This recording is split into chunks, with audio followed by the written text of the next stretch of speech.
Hello guys, এখন আমার কাজ কমপ্লিট। কাজ করে আবার ফিরলাম চাপড়াতে।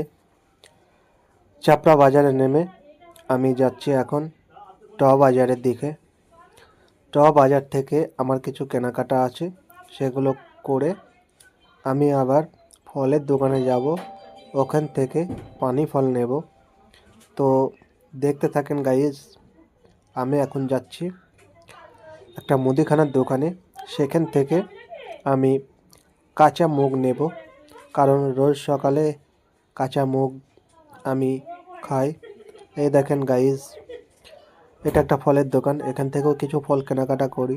আর এখন চলে আসলাম আমি একটা মুদিখানার দোকানে। এখানে পাওয়া যায় কাঁচা মুগ। তো এই দোকান থেকে 200 গ্রাম মতো কাঁচা মুগ নেব। তো দাদা এখন কাঁচা মুগ দিচ্ছে। এই দেখেন, কাঁচা মুগ নেওয়া হয়ে গেল। এখন যাব ফলের দোকানে। ফলের দোকান থেকে আমি পানি ফল নেব। এখনকার সময়ে পানি ফল খুবই স্বাস্থ্যকর একটা প্রোডাক্ট। তো বেশিরভাগ ফল আমি এই দাদার কাছ থেকেই নিই। তো দাদা, পানি ফল কত, এটা আমি জিজ্ঞাসা করছি। দাদা বললো 600 গ্রামের দাম 30 টাকা। তো আমি 600 গ্রাম মতো নিচ্ছি এবং এই দাদাটাকে বলছি, দাদা একটু হাই বলেন। দাদা হাই দেখাবে। এই দেখেন। তো এই পানি ফল নেওয়ার পর আমি এখন ফিরছি গ্রামের রাস্তা দিয়ে বাড়ির দিকে রওনা দিচ্ছি।